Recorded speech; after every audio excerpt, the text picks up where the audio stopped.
So I spent the first 5 years of my educational career attending professional development that was less than effective. In fact, I actually found myself planning for these days so that I didn't waste my time. I became great at grocery list making, grading papers, making lunch plans. I started to worry that maybe I was the only person that thought these days were a waste of time. So I looked into a survey to figure out what do teachers do during professional development. There's a really smart portion on here in the black. These are teachers who are actually learning something new. That's wonderful. In the green, these are the group of teachers that fondly remember the same exact presentation from the year prior. In the red, we have teachers catching up with one another. They haven't seen each other in a really long time. And in the orange, these are the teachers that are making to-do lists for their classroom. My favorite is the blue. These are the teachers sitting there wondering if the presenter has ever talked to a class a day in their life. I remember professional development that we went to, and it was on engagement. And we walked into the presentation, and we sat in rows.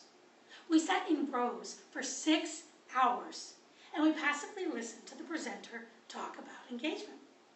Let me say that again. We sat in rows for 6 hours, minus lunch. But we listened to a presenter talk about engagement. It was so ineffective.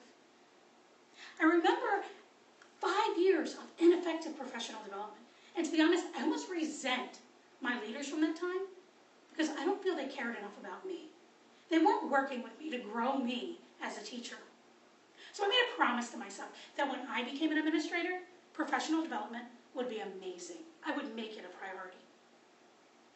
In Dave Burgess's book, Teach Like a Pirate, David says, if the students didn't have to be in the room, would you be teaching to an empty room? So I ask you, if the teachers did not have to be in your professional development, would you be teaching to an empty room? Or is your professional development so amazing that you could sell tickets to it? If you want to sell tickets to professional development, it has to be relevant. And in order for professional development to be relevant, you need 3 things. You need it to be applicable, you need to have choice, and the teachers need to have their voice heard. So in order for it to be applicable, it has to be something that the teachers can take, own, go back, and do immediately.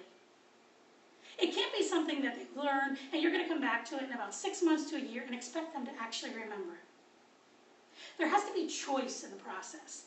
Teachers need to get to sign up for what they are interested in learning, when they are interested in learning, how they are interested in learning.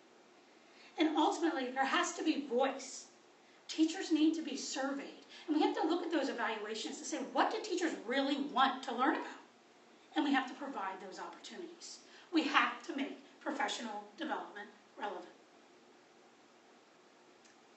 When I became an administrator, I wanted to fulfill my promise of always having relevant professional development.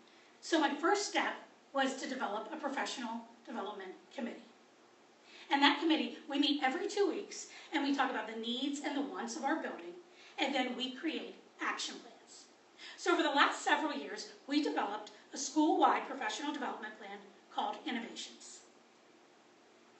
And Innovations provides opportunities, authentic opportunities, for our building staff to have skills that are applicable, they have choice, and they have voice.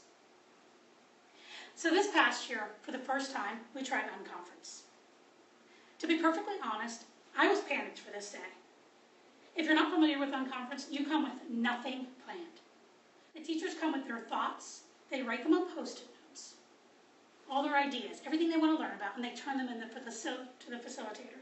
The facilitator sorts these Post-it notes into categories and then creates sessions. The teachers then get to see which sessions are created and choose which topics they want to go to.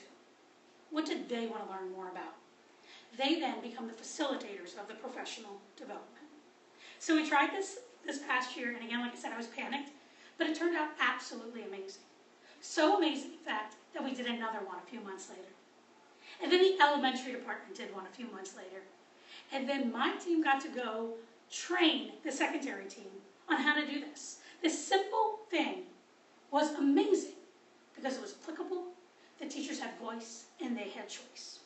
But we just can't do Unconference again and again and again. So what were some other great ideas that my PDT came up with? We tried a few other things. We tried peer observations. And this is when teachers come up with a plan, they work together with each other, they say, this is what I want you to watch, or they watch videos and they analyze it and they talk what went well, what could have went better. We also do something at Monroe called power sessions. And during power sessions, teachers choose what they feel they're the expert in, and they develop their own presentation, or it can be very informal, and teachers sign up to go see each other, do 20 to 30 minutes to just explain what they're doing in the classroom and why it works, and provide opportunities for others to learn more. We've also started this past year with Genius Hour, right? We do it for kids, Genius Hour. Rather than just consuming information, we want teachers to create information. So we started Genius Hour, and the teachers get to do this once a month by themselves or with a team. And we've seen amazing results. And another opportunity we tried this year is called #ObserveMe.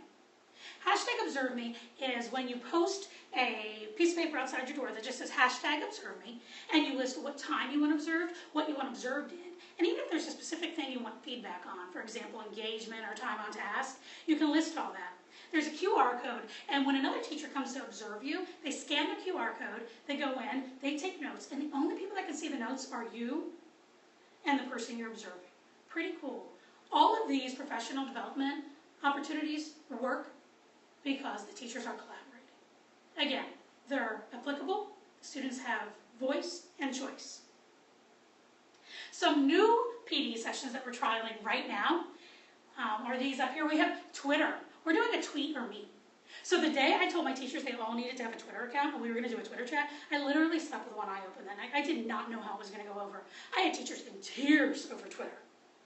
But then I told them that they would become irrelevant if they weren't on Twitter. And then I explained Twitter a little bit more, and I showed them my Twitter account and what I learned. They chilled out just a little bit. Not all of them, but just a little bit. So our upcoming professional development we're doing is called Tweet or Meet.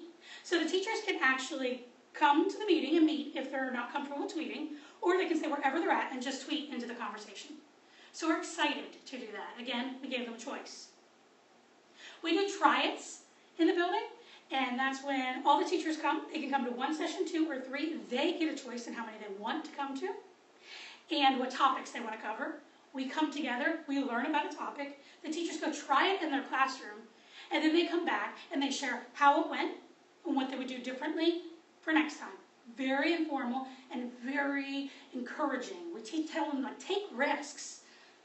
We also are doing Breakout EDU. And in Breakout EDU, it's when teachers come together to solve a mystery or solve riddles.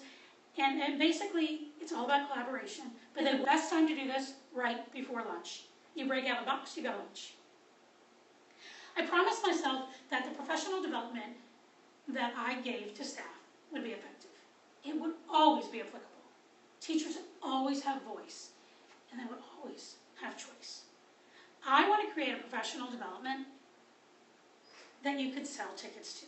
I want people fighting to get in that front row. We need to change our teachers' thinking from, ooh, a day with lunch with friends to, wow, what an effective day.